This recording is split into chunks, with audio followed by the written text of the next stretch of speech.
I'm sorry, I muted Mark. No, not. Yeah, no problem. I can handle it here. So thank you so much again. I already thank Mark for participating on this. Everybody really appreciates you spending some time to chat with us. And I'll try to organize the questions. Everybody will be asking me on chat, and I can unmute them one by one, so we don't get crazy here with everybody asking things at the same time. So I'm here. I'm waiting. Who wants to ask? Simon and Mark. I think that everybody's a little shy. Everybody's shy, but should. Wow, Jair, you can start. Of course, you can start. Anybody can start. You can ask them. Okay. Hi, Mark. Hi, Simon. I'm sorry. I'm looking most of the time this way because my display is here and my camera is in the other direction. Okay. First of all, I'd like to congratulate you guys for what is, in my humble opinion, the best album since at least Designer Universe. I want to thank, actually, Simon has retweeted my review, I think 2 days ago. It was, thank you very much, Simon. I want to ask about El Código Vital from Omega Acoustic. I think it sounds fresh, and the band sounds like having a lot of fun while doing that, in contrast to the more serious tone of the album itself. So where did the idea from a Latino-styled version come from, and was Code of Life always the first one first option for this style of song, or were there other songs that were considered for a Latino version? Thank you. I think this was Kun's idea.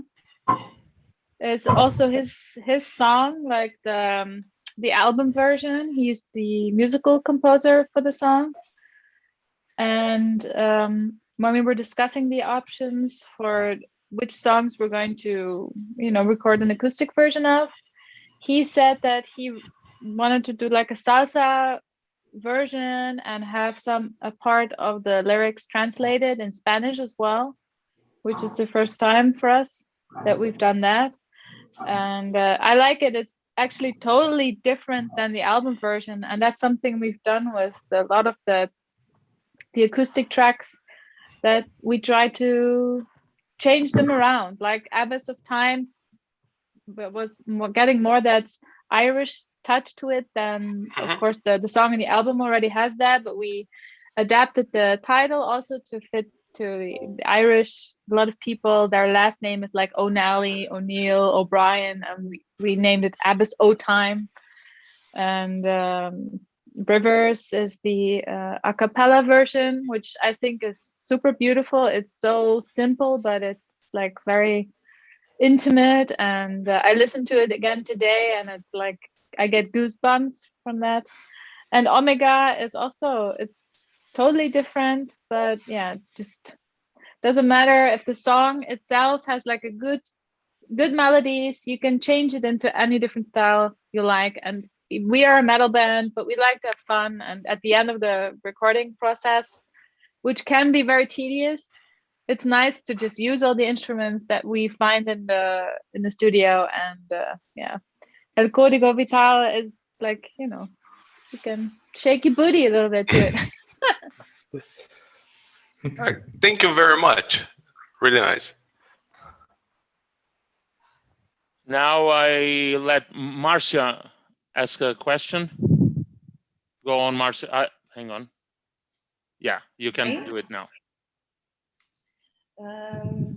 How did the idea of a partnership with the cellos of Apocalyptica and the support of the metal prog band will come up? Mark? Maybe everybody can say also to who they asked the question, then we know. Yeah. Yeah, is that for Mark or Simone, Marcia? Oh. Either one. Whoever. Mark, Mark. Okay. Yeah, we were looking for an interesting package for the tour. And Apocalyptica is one of those bands that we already for a long time wished to form a package with. And this time it worked out, and then both bands found each other and booked this extensive tour. And unfortunately, due to the pandemic, we had to postpone it. But hopefully, early 2020, we can finally make this happen. And the same for Wheel. We were looking for a cool band to conclude the package, and Wheel was one of the bands that we had on our list. And then we started checking the bands. And Wheel was the one that was most enthusiastic, so they became the one. Angie, you can ask, and please tell us who you're asking the question to. Sure. My question goes for both of you. I think you may have different answers, perhaps. So first of all, the album is amazing. I think that everyone agrees on that. Thank you. And Thank you. And also I wanted to apologize in advance, because I think that at this point there is no way I can ask you a question that no one has asked you already in other interviews. So I'm really sorry about that. Oh, but don't worry about that. My question is, it's been 2 weeks today since Omega was released. And I wanted to know how's been the reception so far from your point of view, and also if your expectations were met, if you were surprised by anything, like if your perception of the album changed after the release, because this is something that you had on your locker room for so long, like wanting to bring it to the world. And I just wanted to know that. How's it been for you guys? Shall I go first, Mark? Yes, sure. Well, the album, we are now in March, and last year, March, around the same time, we were supposed to record the vocals for it. So for us, we know the album since quite a long time. And when we decided to postpone the release of the album, it was a little bit bittersweet. Because, you know, with each album, you're proud of it. It's your musical baby. You want to share it. You want to show it to everybody. And I had the music and the melody stuck in my head, and I wanted to share it. And it felt like, you know, you have Christmas, you have a lot of presents, but there's this one present that you cannot open yet. You know, you have to wait. You have to be patient. So now 1 year later, the album is out, and I always had a good feeling about it. Like, to me, it's a very it's kind of personal, it's very spiritual. I feel very much connected to it, so I guess it's yeah, it is a huge compliment and a little bit like a relief if a lot of people like it too, because it's always exciting. But first of all, I myself, I create the art, I sing what I feel like, what I find, you know, what's personally my kind of taste. And if other people like it as well, it's amazing. So, but yeah, and the response so far has been crazy. I mean, since the release of Abyss of Time, our first single, so many fans and also journalists we talked with before the album was released, we got positive feedback. And it's also funny to hear that everybody has different favorite songs on the album as well. But I guess that's the strength of Epica, having 5 guys writing songs. So the music's very diverse and it has something to offer for everybody. So. Now we can... Sorry, yeah. Mark. No, Mark. No, Mark. Yeah, because you wanted to know from both of us. So yes. I would like to add that I'm extremely proud of everybody involved on this album, because I really think that everybody gave themselves so 100% full of passion, and that become the result of Omega. And the response is also overwhelming. I was also having a good feeling, just like Simone, because when you have yourself already good feeling, usually that means that it's going to be okay. But that this response was going to be so great, I couldn't even expect that. For example, I was already reading as a kid the Dutch metal magazine Aardschok, and we became CD of the month in that magazine. And lately I saw many other magazines where we became CD of the month. One recently in France, I think it was Rock Hard, and many others where we became CD of the month. So apparently people love the album, and also the response what I got from fans, that people really enjoy the album. And what Simone says is many people have different favorites on the album. So some people love the skeleton key the most, and in some reviews, some guys like it the least. So it's really funny that that some songs are really some people's favorites and some other people's least favorite at the same time. That I never can remember anything like that happening on any other album.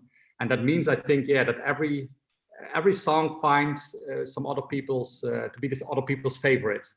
And yeah, really happy about that, because it's a very, very well balanced album.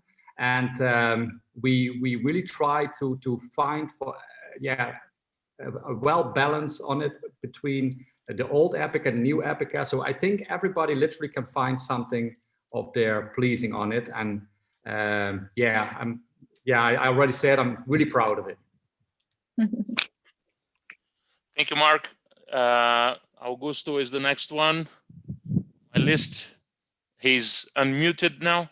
Go ahead, Augusto. Thanks, Aldo. Hello, guys. How are you doing? Hi, thank you.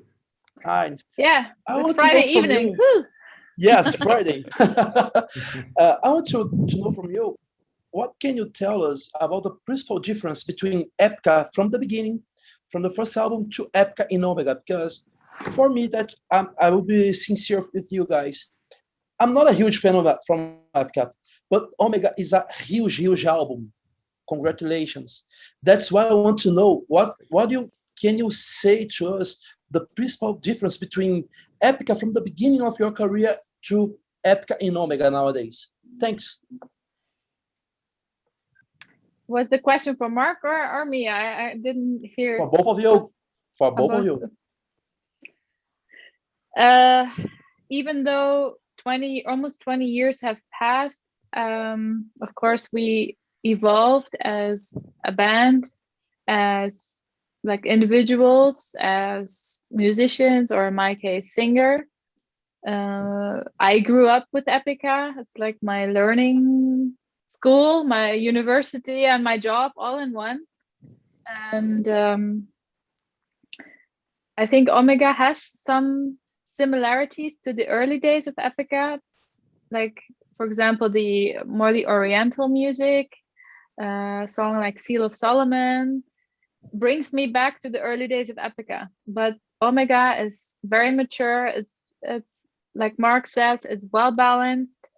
You can hear that the band has kind of evolved with each record, but with Omega we feel like, grounded, earth, with our personal lives, but also as musicians, as a band. You go through so many different phases and stages of your life, but also as a band, 6 people working together, 6 complete different people, characters.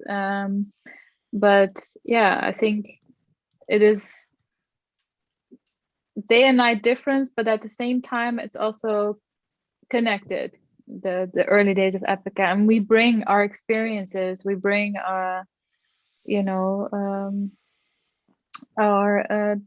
like we evolve into what we are now, and then with each record we strive to be the best version of ourselves at that time.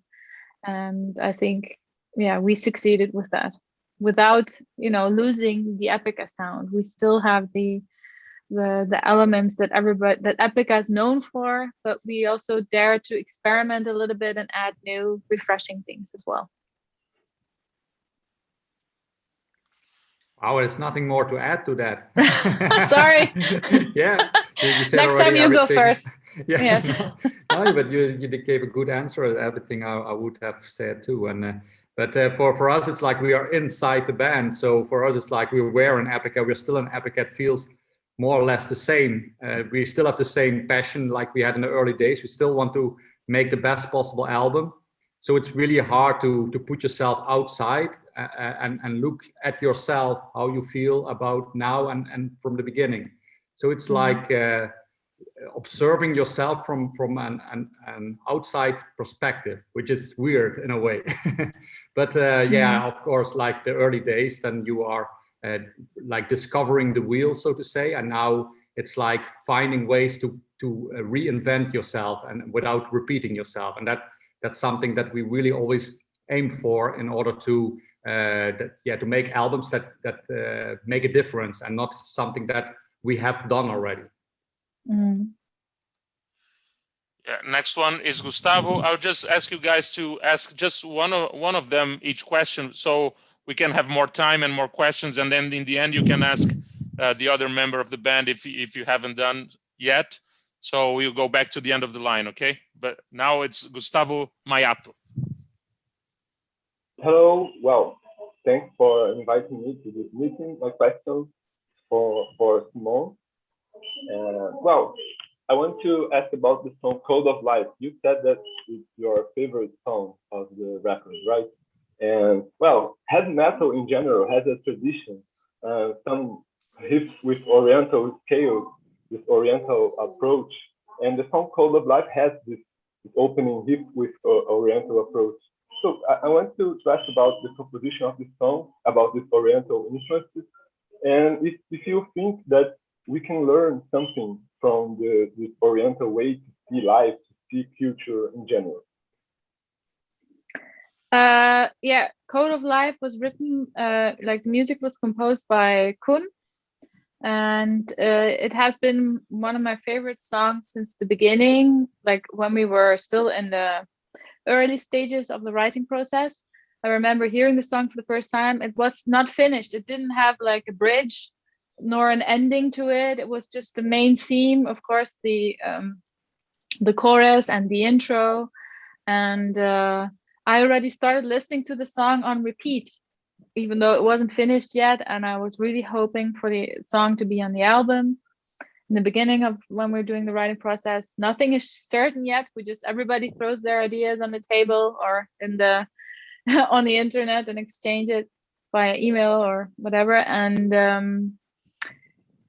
yeah, so it has very much this old Epica feel to it. I mean, we have Fools of the Nations, Saivaldin, The Death of a Dream. We already had that influence in the early days of Epica, and it kind of drifted off. But for this record, it came back, and I resonate with that music very much. I also love to do the Oriental singing, the atmospherical singing, which I'm doing together with Zoher. I always mispronounce his name, from the Tunisian metal band Myrath, with whom we toured, and he's an expert at doing that. And I love that type of singing, and it's a very, like, a great way to carry your emotion. And whenever I'm recording that or singing in that style, I just improvise. And Joost, our producer, he takes the parts that he thinks fit the best, and he makes like this puzzle together with Zoher, and I just love the song. I mean, for me, songs, they develop from demo stages till the end, and it can change. But this song was one of my favorites from the beginning, and I still have that connection to it. And my son loves that too. If we listen to the new album, he's like, yeah, I want to show whoever is at our house my favorite Epica song, and that's Code of Life. Now, Marcus, I'm trying to unmute him. Yeah, hi guys. Are you listening? Yes. Yeah, let me talk about almost continue from Augusto. For me, when I listen the Omega for the first time, of course, this is amazing album. But for me, the music from Epica changed a little bit. But what changed? For me, changed for better, because it's like more, not clean. I will talking about the clean, but I don't know if it's the right word. You are more right on the way, more melodic, but the sound of Epica changed a little bit for me, a lot from the holographic principle. And you almost changed my question because I think that your songwriting this album in this pandemic time, but you said was previous. And my question is, what changed in the Epica songwriters from the holographic principle to Omega? Why you change? Because for me, it's not like a two continuous album. Have more, like you said, 4 or 5 albums distance. I don't know you understand me, but this is my question. Simone or Marcus? For me, for Mark. Mark, I think Mark is better. Yeah. Go ahead, Mark. I agree with Marcus because the holographic principle, even though we really love the songs on the album, but we had the feeling that this album was a little bit hard to listen to from the beginning till the end, because and we analyzed what could be the reason for that. And the main reason is that mixing wise, everything is all the time full force all together. And so on Omega, we have a completely different approach. And already we started with that during the writing process to have a much more balance on the album. So to have more the quiet parts in balance with the heavy parts, and therefore the heavy parts sound already more heavy, but also to have a different approach with the mix. So sometimes giving the guitars the priority, sometimes the orchestra, instead of all the time everything together, because then actually the guitars for that reason get a little less heavy and the orchestra is less in your face as well. So like this, it's a win-win situation, and also overall sound benefits from it, because therefore when you listen to the album from beginning till the end, it's much easier for the ears to process. And melodic wise, we aimed for an album that had quite some songs that if we play, for example, on a festival, that people who don't know the band would already like headbang along with our new songs, because we noticed that songs like, of course, obviously Cry for the Moon, but also Beyond the Matrix, when we play them for a crowd that don't know Epica, they already really get into songs from the first listening.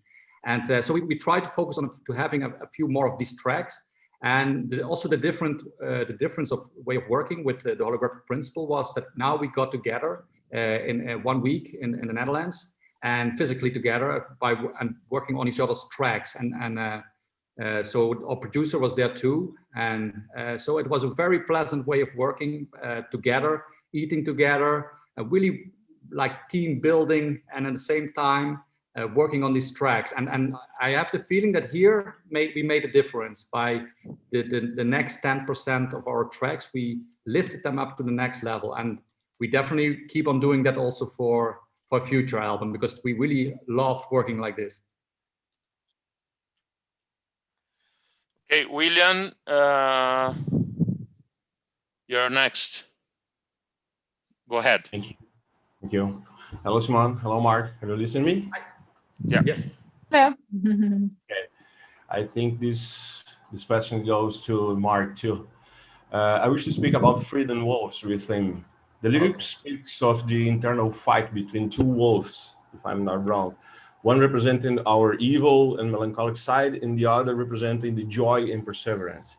And I coincidentally read a similar story in the book for these days, The Courage to be Disliked, which makes me remember too much this song. And so I ask you, how important are literature and philosophy from Epica? Good question, and very important to start with. Both Simone and I, we wrote this lyric together, by the way. That was the lyric on the album that we did together. And we both are very interested also in old mythology and old wisdom teachings, philosophy. And this is one of these stories, indeed, I stumbled upon when I was digging into an old story about a Cherokee teaching this lesson to his grandson. And I was so moved by the story, and I could so recall that feeling about these two wolves within, because we all have these wolves within. And some of us are a little bit ashamed of the dark wolf, but it's part of us, and there's no way we have to be ashamed of that. It's who we are. We humanity, we all have this dark side. And by pushing it away, actually, it comes to the surface sooner or later anyway. But when you feed the positive wolf more than the negative wolf, at least that one becomes the dominant one. And then you become a person that people like to be surrounded with. instead of a negative person who feeds the other wolf more. And so it's all a choice for each and every one of us who we want to be, which wolf we want to feed more than the other. Well, thank you very much. Great answer. Thank you too. Daniel? Hi, hi Simone, hi Mark, hi everyone. It's a pleasure to talk. It's a pleasure to talk with you both again, and nice to be with all those friends that I would like to meet again in some concert. Most of all, know each other. But my question goes to Mark. You said you were reinventing yourself a few questions ago. Omega is also the last letter of the Greek alphabet.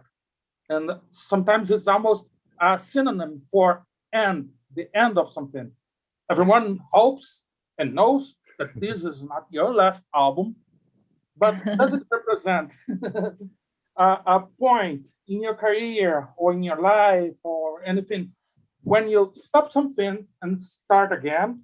And just one observation, I think that I heard some more of Mark Guttural's growth than before. Am I wrong? Yeah, and that was not a conscious decision. It was just, it happened to be. We put usually, like always, grunts wherever we feel like. It's not something we overthink. It's just something that happens, going with the flow. And sometimes it's a bit more, sometimes a bit less. It's not like a conscious direction that we want to keep developing. It can be the next album that it's less again. But whatever the songs ask for, that we that direction we go. And to answer your other question about Omega, initially Omega was referring to the Omega point theory, and that's a theory that states that we, as mankind, as whole universe, so to say, are fated to swirl towards one point of unification. And we thought that it was a really beautiful concept to present on this album, and Omega is referring to Omega point. But the Omega point we thought was not such a strong album title, so we derived it to Omega. But at the point when we wrote the lyrics, we didn't know the pandemic would hit. And obviously already now that we know that it's going to be a huge turning point for humanity as well, because it has a big impact. So either way, Omega, the album, will be like, has been released in a big time period for mankind. Something big is happening. And we hope all that it's going to be for the good, that after this pandemic, that we find a better way to live in harmony with nature. That's what we're all hoping for. So it's not going to be our last album. At least that's not what we want. But hopefully it's the end of an era and the beginning of a beautiful new time. Yeah, I hope so. Thank you. You're welcome. So Mark, I'll translate a question that I have sent, that was sent by Anna. She sent it in Portuguese and I'll translate it to you, okay? Yes. Anna asked about Epica, the sound of the band. It's is a very peculiar sound, and how would you compare the sound that you do with the other progressive bands from the 70s that use kind of the same elements on their music? Are they a big influence for you? Do you see a parallel between what you do and those progressive rock bands did in the 70s? I definitely see some parallels, because I listen to a lot of old rock bands myself. Pink Floyd is my all-time favorite, and I love especially the really rock classics from the 70s. That like Child in Time and Hotel California, Bohemian Rhapsody. So these kind of tracks have had a huge influence on me as musician, and also on us as a band. For example, Rob, he's a very big fan of bands from that era. So he's for sure even more influenced by it than all of us together probably. But these bands have one way or the other a huge impact on our sound, even though if many new young kids maybe don't realize that, but for sure the basis of our band, we're standing on shoulders of giants, so to say, and these bands they have created the sound for us to do what we are doing today. Fantastic. Thank you, Mark. Rogerio is the next one. Go ahead. Hi, Simone. Hi. Simone, Code of Life is my favorite too. Good choice. Mark, Hunapku from Concise to Oblivion talks about a central point of Earth, and for someone, it's talk about God. And Omega talks about points of unification. Are there any connections in these themes or albums? Yeah, I think it's a recurring theme over many albums, but there's always a different viewpoint, so a different point of observation. For example, Hunapku was related to the Mayan culture and the way the Mayans looked at life. And now the Omega album is more of a spiritual album, diving into Gnostic beliefs and also the Emerald Tablets. And also, like the Omega point has the Christian roots from a Christian priest. So it's always different kinds of ways of observation, and some call it God, some call it all everlasting consciousness. It's just a way of naming the same thing in general. And I personally, I believe that there's more between heaven and earth. I believe that our true essence is what is infinite, and that our brief time on earth is just the manifestation of matter, what we truly are, which is our essence. It's so to say a kind of beautiful dream. It's, in most cases, a beautiful dream, because some people are really suffering a lot the whole life. But in general, I think it's a dream where we can observe consciousness, basically observing itself. And yet, so like I said, it's from every album is watching towards it in a different way, from a different perspective, from a different cultural background. Okay, thanks. Marcia? According to his press office, you recently launched a store for merchandising and ticket sales at the Galeria do Rock in São Paulo. Tell us your expectations about this initiative. Yeah, that was, I don't know whose idea that was. We just found out that we're going to have our own pop-up shop in Sao Paulo, and Epica is, of course, honored by that. It's the first time we actually have a pop-up shop. I mean, we don't have shows now, so we can't sell our merchandise. And we have a very big Epican family in Brazil. So I think Brazil is the good country to try that. I have honestly no idea how it's going, if people are actually going there shopping. But I've seen photos. It looks amazing. It's, of course, it's a pop-up shop. It will, I don't know how long it will actually be there.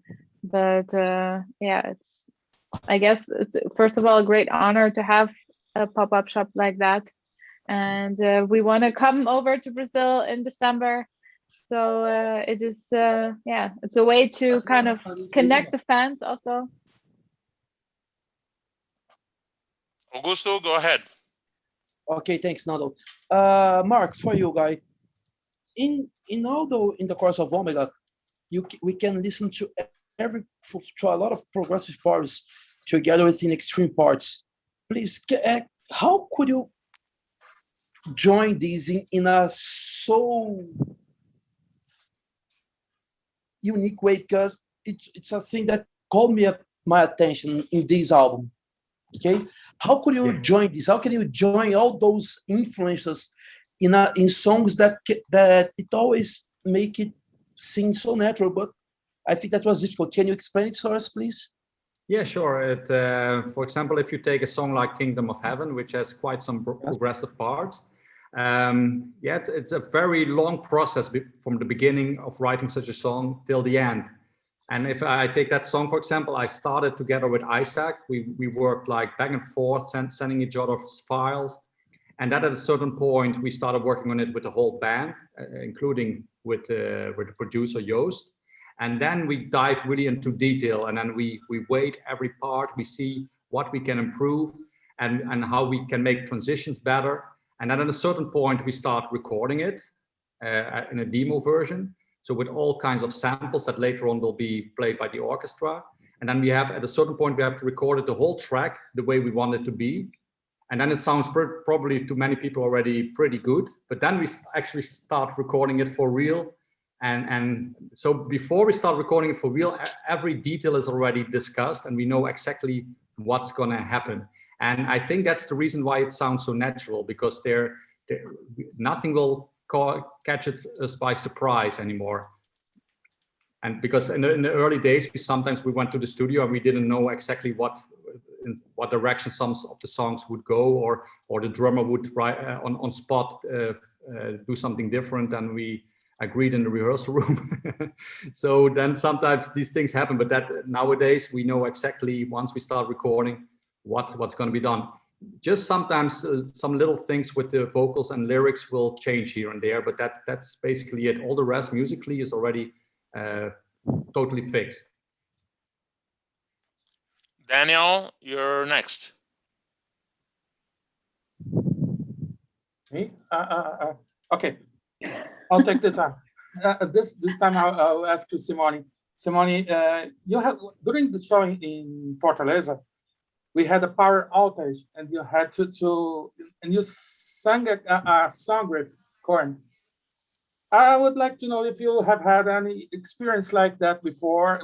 If you remember Fortaleza, what happened in Fortaleza? A power outage, you sang only one song. Only you and Cohen and everybody with the cell phones. I would like to know if you had any experience like that before, and would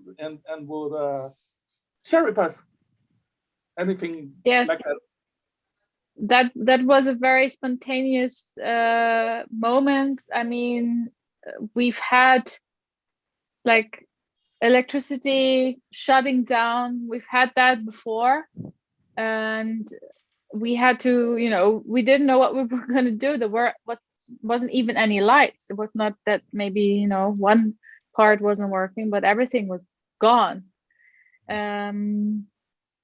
So I then came up with the idea, okay, maybe we should just do Solitary Ground. I know that that's a very popular ballad of Epica, and a lot of people know the lyrics too.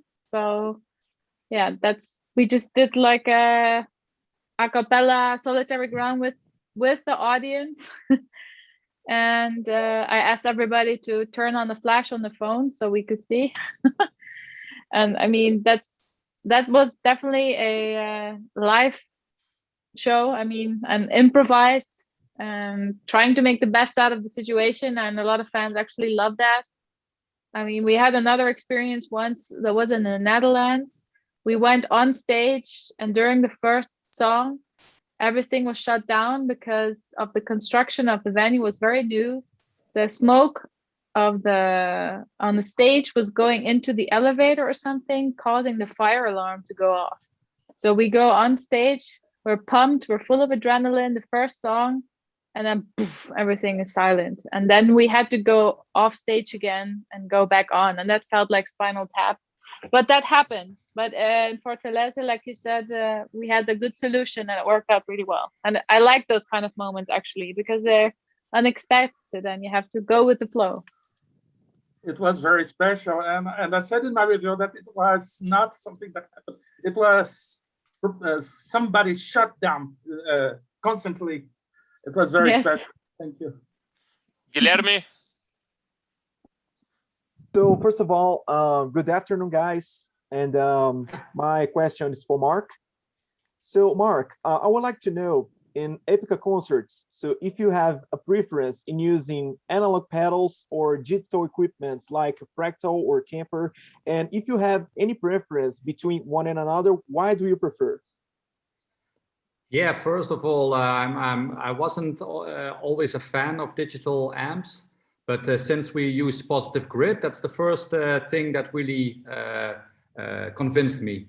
And so we use Positive Grid, But I must say, when we do a live show and we discuss with the sound engineer and we did A/B comparison, the sound engineer said he still preferred the real amp. And so the sound is what counts the most. So we play as often as we can still on the real thing. And but for our own in-ear system, the digital one is very stable. So I prefer to on my own in-ear system. So what I hear while I'm playing, to hear the digital amp, because it's always the same wherever we play in any hall. It's always a stable sound. Because with a real amp in every hall is a little bit different. So then when you use your mix setup for the in-ears, then you always have to adjust a lot. But when you use your digital amp, then it's always, you arrive and right away you have your sound, and you only have to adapt the drums and a bit and the vocals, because the vocals always sound also different. So it's more easier to control. But I'm a really a guy who loves the real thing. So whenever the real thing is still better for the sound engineer, I listen to him. I have a question from Anna from Cria do Rock. I will translate again to Simone, please. She asked you, since you joined the band when you're 17 years old, and now you're a woman, more mature woman. How do you see the participation of women in metal today? I think that it's been more like a revolution and evolution. More female singers are on stage, not only female singers, but also instrumentalists. And I think that's a great thing. I mean, in order to be a musician, your gender should not play any role. It's your passion, your talent, and hard work, I guess.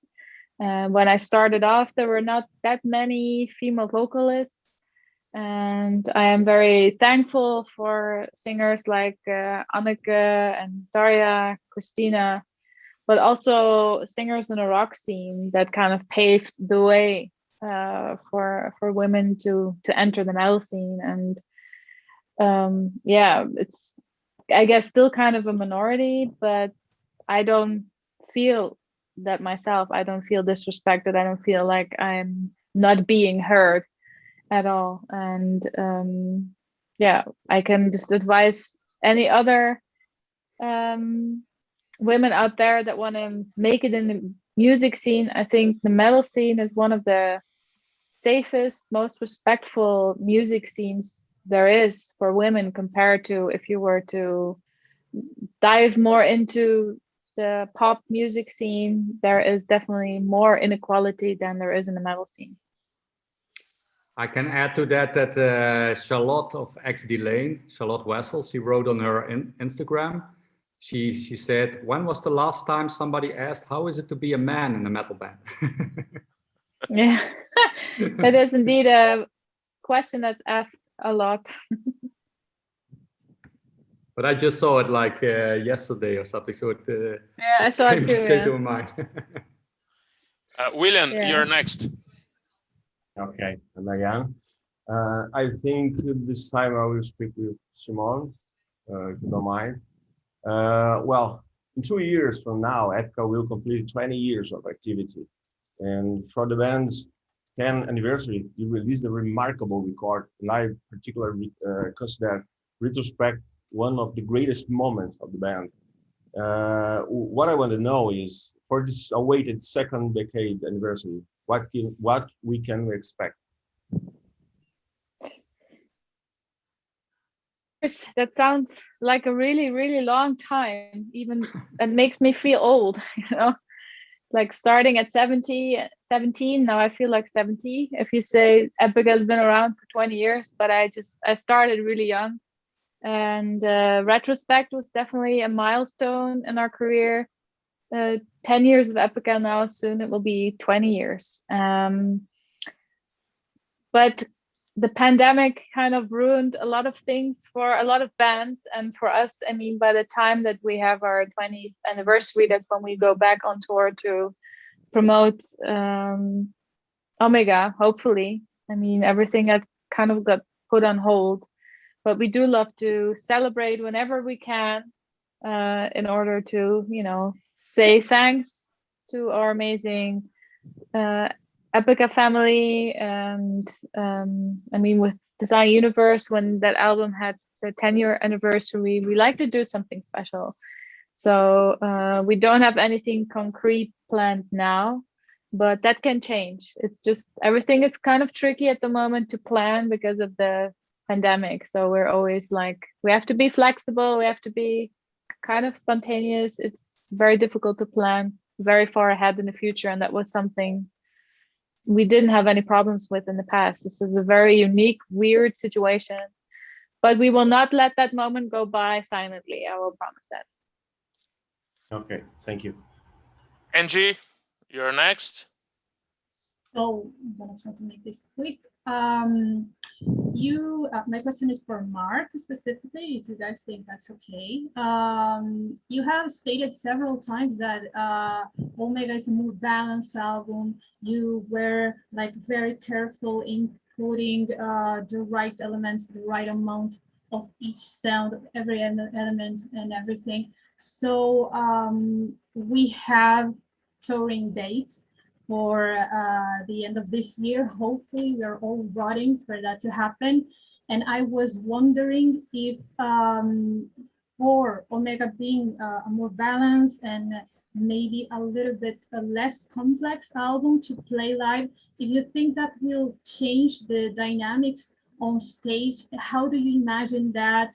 And if you are planning to bring other elements besides the music into your show, since you may have a little bit more of freedom to do that, perhaps, because the music will not be like an element that is like taking all of your attention 100% of the time during the live presentation. Yes, it might sound easier, but it's still difficult to play, I must say. I'm studying quite of the songs lately, and I'm sweating my ass off on these songs. So it will take a while, I think, before I can run around and don't having to think about what I'm playing anymore. For example, if I compare the songs on the earlier albums, there are some straightforward songs that is pretty easy to play, to be honest. But since Isaac joined the band, he's an amazing guitar player, and he's using all his skills, and so I have to meet up with this level nowadays to be able to play all that stuff. So it's a nice challenge, and since that I started learning his technique, I grew a lot also as guitar player. So I'm really thankful to him for that. And but it's quite challenging stuff here and there. So I think that people who are gonna figure out what the songs, the guitar players, that they're gonna have a good time on these. Jair, go ahead. Okay, hi again. This one I believe is more for Marcus. Simone already answered something that I would ask. Since at least Quantum Enigma, if I'm not mistaken, the band has been using real orchestral instruments instead of the synthetic sounds of the first albums. I would like to know if that changes in any way your approach to how you're composing. You're already thinking that I'm going to have violin and violas and whatever else you would have in an orchestra, or is this an afterthought? Yeah, it's an interesting question. For me, it doesn't make much of a difference. I still write my part of the songs the way I always do, and then later on we start thinking and how the orchestra is gonna play it. Because I never studied music in general, so I have no idea actually what I'm doing. I just do everything by feeling. And I also have no idea when I arrange stuff if the flute if it's in the range of the flute or not. So there's other people in the team who take that part of the job, and that's amazing because once we bring all the arrangements to the orchestra to play, and it's 2 weeks even to all write all the down for sheet music, but then everything is into detail there, prepared for them to play. And then when you hear your arrangement that you've made on your computer coming to life with a real orchestra, I can assure you that's a real goosebump moment. Because when you are yourself in your home studio with your little keyboard making that stuff, and then you hear it suddenly by the Prague Symphony Orchestra being played, it's like overwhelming. Now, Rogério. Go ahead. Hello, guys. Simone, you and Mark are the main composers of Omega. How to write together in this pandemic period? Well, I think everything for Omega was finished before the pandemic hit. So we, I mean, I write the lyrics, I don't write any of the music, but Mark and I, we discuss when we have the final selection of the songs, we discuss who writes the lyrics for which song. And for Mark, it's always very, it's obvious that the songs he musically composed that he is going to write the lyrics for. And this time with the demo sessions that we had together with Joost in the house when we were working on vocals, we were trying to go already in a direction with the working vocals or the working lyrics that back in the day were just a little bit like nonsense lyrics, just to carry the melody. This time we already pushed it a little bit in a direction that we wanted the songs to be about topic-wise. And that is always a very natural process. We both are very open about the songs, the ideas that we have for the lyrics, without giving each other limitations. So it's always a very natural, easy process to do that. And the only problem we had because of the pandemic was that Mark and I were the last in the line of the production, recording the vocals. And but luckily Mark could record it at his home studio, and I found a studio close by as well. So we were not that much affected by the pandemic. If it hit later, we would have had a problem. I don't know if we would have been able to finish Omega because of the orchestra and the choir. So we were kind of lucky. We were almost finished on time. Marcos, Frank. Hey Mark, hey Simone. I'm like Hello. the cuckoo in this nest, like the invited guest from Aurelian.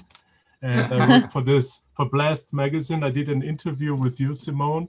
And this is more a feedback question about, you said that it was easy for you to do the song Abyss of Time. And I said, oh my God, what was hard for her on this record?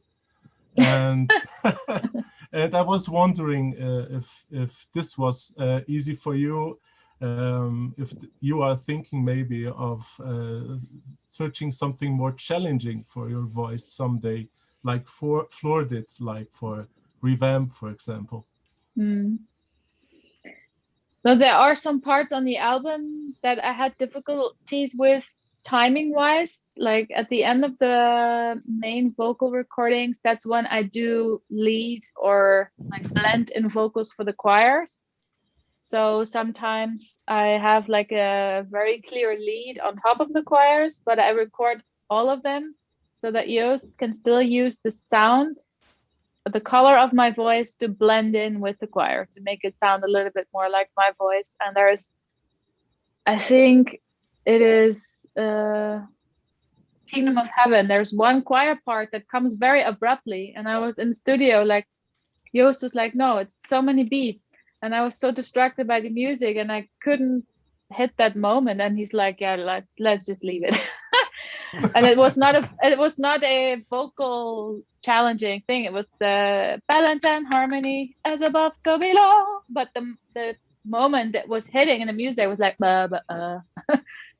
I always missed it. So we laughed about it, and we were like, yeah, we have the choir there. We don't have to do it. So yeah, but overall, for me, the only challenging part was the timing of the recording and the unusual circumstances of recording at a different studio. And I have recorded at many different studios, but the Sandlane studio where Joost is working is like my second home. And it was the beginning of the pandemic. I had my friends from other bands returning from tours. They had to cancel tours. A lot of people were running into financial problems already. And I was worrying a lot about the future of the music. That was more like an emotional challenge for me to disconnect from that and just focus on the music. But and back in the beginning, I was thinking our tour is going to be in October. The album's going to be out in September. We are safe. But I was very naive, like thinking like that. And I had some sleepless nights. I almost had like a little car accident because of that. Those were the only challenges for me. I mean, the singing, the music, the lyrics, everything was like the way it should be. I was, I was very happy to finally record the vocals, and it was kind of a little challenge searching for a different studio, also having your child at home, no school, everything was like very weird. But I was happy to be able to sing the songs already for the demo and the writing sessions that we had. I could sense, like Mark said, like this is going to be a piece of work we're very proud of. And yeah, I guess when you're convinced about whatever you're doing, it makes the job easier. Thank you, Simone. I suppose this was the favorite moment of everyone in the press conference when you sang for 2 seconds. Everybody was delighted. So we have time for 2 more questions. Gustavo now, and Guilherme will do the last. And before we finish, thank you so much for taking the time to chat with all these guys. I know these guys, they do a fantastic job. They are desperate to see you playing live again. And it's an honor for me to mediate these amazing people and all their questions. Thank you, guys. Thanks to all of them too, from us. Yes, thank you. Go ahead, Gustavo. Okay, well, Simone, this is for you. Well, do you think that Epica fulfills all your musical ambition as a composer, or what do you think about having a solo career? How would this hypothetical solo career sound?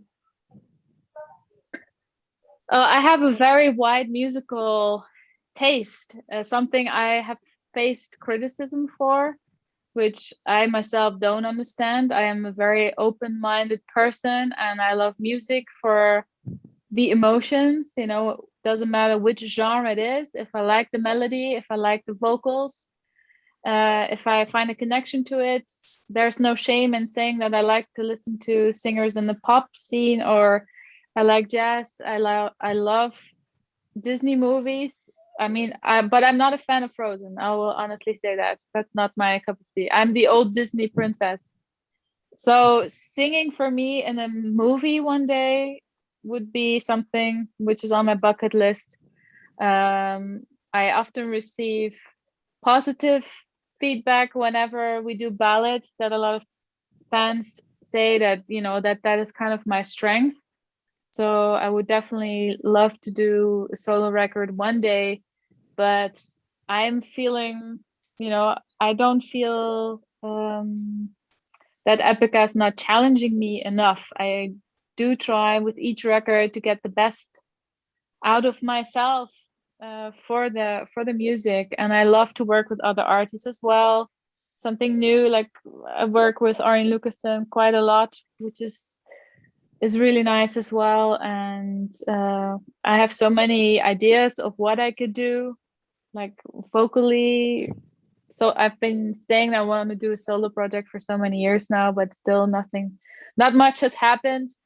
Epica has my main priority, my family, and I very strongly believe in what's meant to be is meant to be, and will also kind of, the law of attraction, things will happen at the right time. And as long as I have a voice, I will keep on singing. Metal has my heart, but it can be also jazz or classical. And yeah, we'll see what the future brings. Guilherme, the last one. Thank you, Nando. So now my question is for Simone. So my question is about the interpretation of the concept art from Omega. So the cover of the album Omega shows a woman holding a golden key, some guys inside the labyrinth, and there's a guy in front of a labyrinth that and looks he's getting out of the labyrinth, or he gave up to get inside. There's a guy on a look like a dead tree or something. It looks like he's praying or something like this. And my question, so could the interpretation of the concept art be like, life sometimes is a labyrinth and we can lose ourselves inside of it, and there's a key that will help us to get out and we must look for it? Could be the interpretation be like this of the concept art? Yes, I guess that's one way to interpret it. When we worked with Stefan Heilemann again for the artwork, and he's been with us since 2009, since the Classical Conspiracy. He's a good friend of mine, and the little guy that you see on the cover is a little woman actually, but it's hard to see. That is actually Stefan Heilemann's wife. She often is like also a model for his art. And yeah, one of the lines in Mark's lyric is life's a labyrinth, find your way home. So everybody has this labyrinth within themselves. We are trying to navigate through. Sometimes you do get lost in life. Also, like with rivers, you feel like you're drowning in a river and you have to fight, you know, you have to stay focused and don't be distracted, and try to, you know, reach out the other end of the labyrinth, being spiritually enlightened in a way. So that's, and there's of course always a lot of symbolism in the artwork, but we don't want to give away everything. I think that's the beauty of art as well. People can interpret it in their own way, but I think it's kind of obvious. You already interpreted really well. Great, thank you. Excellent, everyone. Thank you once again. Thank you, Mark. Thank you, Simone. We love Epica in Brazil, and love appreciate the hard work you do every time you release a new album and every time you come and play in Brazil. So we look forward to seeing you guys, and really, really hope that you're able to come and visit us in December.